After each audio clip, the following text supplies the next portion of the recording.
Olá pessoal, eu sou o professor Glauco Lira. Neste vídeo nós vamos dar continuidade no nosso assunto de derivadas e derivação de funções de várias variáveis e também vamos continuar o nosso estudo sobre máximo e mínimo de funções no espaço. Mas neste vídeo vai ser um caso particular que vamos apresentar uma aplicação de máximo e mínimo. Então vamos supor a seguinte situação: que a gente deseja construir uma caixa sem tampa com a forma de um paralelepípedo retângulo e com 1 metro cúbico de volume. Então a gente tem a figura aqui, tem essa superfície lateral, a base, porém não tem tampa. O material a ser utilizado nas laterais custa o triplo do que será utilizado no fundo. Determine as dimensões da caixa que minimiza o custo do material.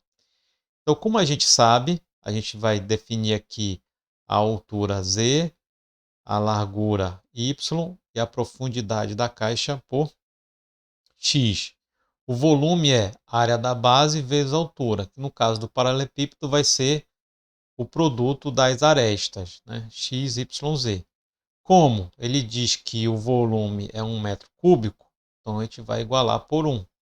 Assim eu vou pegar o Z e colocar em função de XY, certo? Que são as medidas da base. Agora a gente vai para o problema em si, que é minimizar a seguinte função: 3 vezes 2xz mais 2yz mais xy. De onde saiu essa função? Que são as áreas das laterais. Então, 2xz é a área desta região, desculpa, desta lateral aqui, que está atrás, e desta lateral que está aqui na frente, certo? Vai ser a área. Então, como são duas, vai ficar 2xz.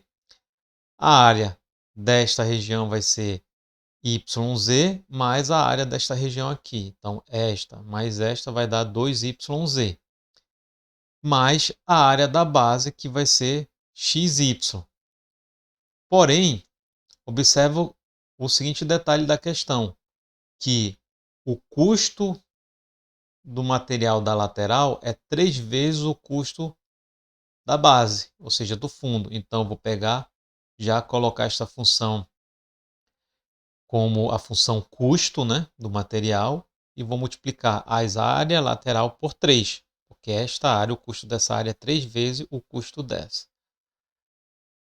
Pegando o nosso Z, que a gente colocou em função de xy, substituindo nesta expressão, a gente vai ter uma função apenas de xy, certo? Observa, substitui aqui por xy e aqui por xy.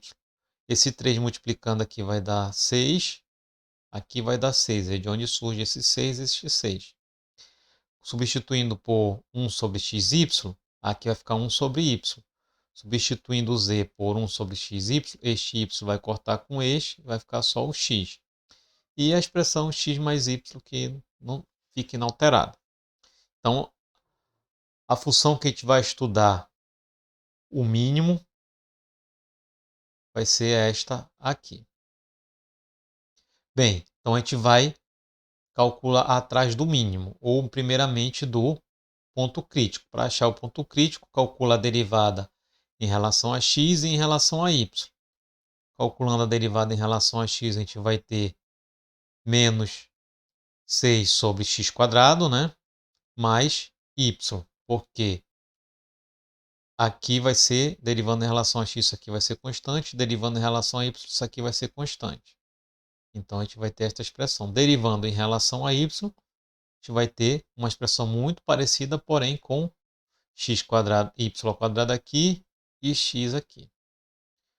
A gente vai fazer o quê? Igualar a zero para achar o ponto crítico. Igualando as derivadas parciais em relação a zero, a gente vai ter esta equação aqui e esta equação aqui. Com isso, a gente vai ter a seguinte relação: x² y igual a 6 para a primeira equação e xy² igual a 6 para a segunda equação. Observa que, então, esta expressão aqui é igual a essa, né? Porque as duas deu o mesmo resultado, deu igual a 6. Então, eu vou igualar as duas expressões do lado esquerdo, deste lado esquerdo e deste lado esquerdo. Igualando, observa a seguinte situação, a gente vai ter que x é igual a y, a gente vai encontrar essa seguinte situação. Por quê? Porque esse y corta com esse quadrado, né? Aí vai ficar xy aqui, este x quadrado corta com este x, então a gente vai ter x igual a y. Como x é igual a y, a gente pega uma dessas variáveis e substitui aqui, em uma dessas duas equações. Você pode substituir em qualquer uma destas duas. Substituindo em qualquer uma destas duas, a gente vai ter que x e y é raiz cúbica de 6. Certo? Se eu pegar aqui e substituir x por y, eu vou ter y ao cubo. Então, a gente vai ter este valor para x e y. Certo? Então, temos então o ponto crítico que vai ter a coordenada raiz cúbica de 6 em x e raiz cúbica de 6 em y. Feito isso, vamos fazer o teste da derivada de segunda ordem. Vamos calcular o hessiano. Calculando o hessiano, a gente vai verificar que é maior que zero, né, para este ponto. Calcula a derivada de segunda ordem em relação a x e substitui pelos valores raiz cúbica de 6 e raiz cúbica de 6. A gente vai verificar que isso também vai ser igual a zero. Então, o valor mínimo da função, ou seja, o custo mínimo do material, vai ser quando x é igual a y igual a raiz cúbica de 6. Assim, substituindo lá naquela expressão que z é 1 sobre xy, a gente vai encontrar o valor de z, que é raiz cúbica de 6 sobre 6. Mas a gente não quer x, y e z, a gente quer o valor, a função f de xy, que a função f de xy é que está me dando o custo do material. Então, substituindo x, y e z na função f de xy, nós vamos ter o custo do material, certo? Com isso, a gente encerra o nosso assunto sobre máximos e mínimos. Bons estudos!